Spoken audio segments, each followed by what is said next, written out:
भारत सरकार के मंत्रालय में श्री चंचल कुमार जी, वरिष्ठ सलाहकार नीति आयोग योगेश सूरी जी, यूएन रेजिडेंट कोऑर्डिनेटर श्री सौर जी, आयोजना के शासन सचिव राजस्थान श्री नवीन जैन जी, इस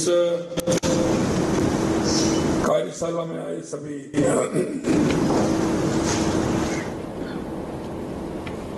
जैसा मेरे को पता है 31 प्रदेशों के प्रतिनिधि और कुछ बाहर से भी आए प्रतिनिधि, राजस्थान में आप सभी का मैं स्वागत करता हूं, अभिनंदन करता हूं। सतत विकास हमारी पृथ्वी आने वाली पीढ़ियों का बेहतर जीवन सुनिश्चित करने के लिए आवश्यक है।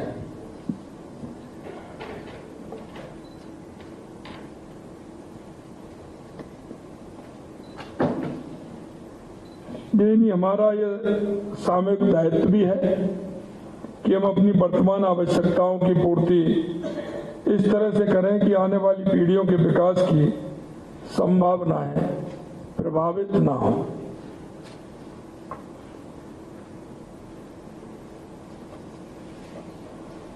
जैसा कि आपको ज्ञात है कि सतत विकास लक्ष्य SDG के एजेंडे में सम्मिलित 17 लक्ष्य एक निष्पक्ष, न्याय संगत, समृद्ध दुनिया बनाने के लिए निर्धारित किए हैं।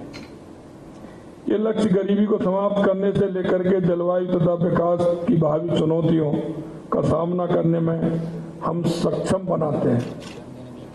अन्य देशों के लिए नया विचार या सोच हो सकती है, लेकिन ये सभी विचार एवं मूल हमारी सनातन संस्कृति में पहले से ही विद्यमान है। हमारी राम राज्य की कल्पना यही दर्शाती है कि इस धरा पर रहने वाले सभी प्राणियों, जीव जंतुओं को आपसी सामंजस्य, समृद्ध जीवन जीने का हक मिले। हमारे नदी नाले, पर्वत, वन, मैदान संरक्षित एवं सुरक्षित रहें। शायद इसलिए हमारी परंपराओं में इनकी पूजा का भी विधान है। राजस्थान के इतिहास में प्रकृति व जीवों से लगाव के संदर्भ में अनेक उदाहरण देखने को मिलते हैं। उनमें से एक अमृता देवी बिश्नोई जी का ये बलिदान निश्चित रूप से प्रकृति को संजोने का है। यही नहीं, आज हम देखते हैं कि हमारी नदियां सिकुड़ती हुई जा रही हैं, हमारे पर्वत छोटे होते जा रहे हैं। अगर हम प्रकृति का दोहन करेंगे तो प्रकृति हमारा भी दोहन करेगी। मित्रों, प्रकृति, पृथ्वी, पर्यावरण, यह जीवन की मूलभूत आवश्यकता है। प्रकृति हमको बहुत कुछ सिखाती है। प्रकृति का आनंद हम सभी के मन को भाता है। पृथ्वी हमें प्रचुर मात्रा में जो हमारी आवश्यकता है उनकी पूर्ति करती है। आपके मन में कुछ भी आता है, सपने में भी सोचते हैं, पृथ्वी उसको पूरा करती है और इसलिए हम इसको मां भी कहते हैं। पर्यावरण के क्षेत्र में आप सभी को पूर्ण रूप से जानकारी भी है, जानते हैं। नए सोपान भले ही हम आगे बढ़ते हैं, लेकिन पर्यावरण उसमें प्रमुख है। प्रकृति यानी कि उसकी संरचना देखिए,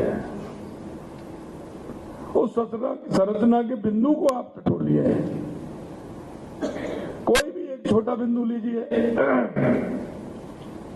आपके मन में बैठे बैठे विचार आ जाएगा, प्रकृति के किसी स्थान पर जाने से आ जाएगा।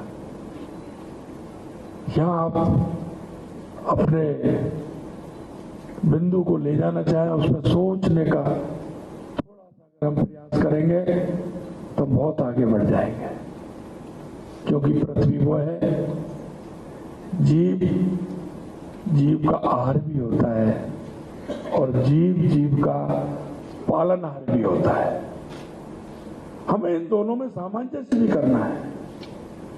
जीव का आहार होता है, जीव का पालनहार होता है।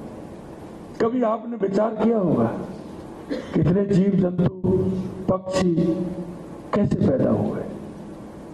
इनका कोई पृथ्वी से कोई लगाव है क्या? इनका अगर जन्म हुआ है, कहीं ना कहीं उनका जन्म हुआ है, वो पृथ्वी के स्वरूप के लिए हुआ है। किसी भी जीव जंतु को, किसी भी प्राणी को, किसी भी पशु को हम ये नहीं कह सकते हैं कि एक पृथ्वी पर बोझ है। अगर आप उसकी गहराई में जाएंगे तो निश्चित रूप से प्रकृति का आनंद मिलेगा, और वो ये मिलेगा कि ये भी किसी न किसी काम के लिए इस पृथ्वी पर पैदा हुआ है। जल में जो छोटे छोटे कीड़े होते हैं, आप सोचो वो किस लिए है? वो तो जल को अशुद्ध करते हैं। मैं आपको बताना चाहता हूं जल पीने वालों की संख्या कितनी है, लेकिन जल में रहने वालों की संख्या कितनी है इसका भी हमें भान होना चाहिए। जल में जो रहता है उसका भोजन क्या है, ये भी हमें विचार करना चाहिए। इसलिए जल में रहने वाले छोटे छोटे जीव जंतु, जैसा मैंने कहा कि वो किसी का आहार है तो किसी का वो पालनहार भी है। वो उसका आहार है, वो उसी से पलता है।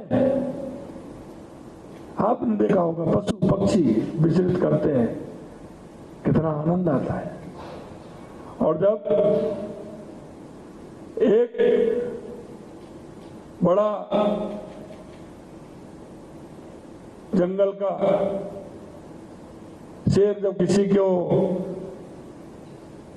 अपना शिकार बनाता है तो वो उसका शिकार कम होता है।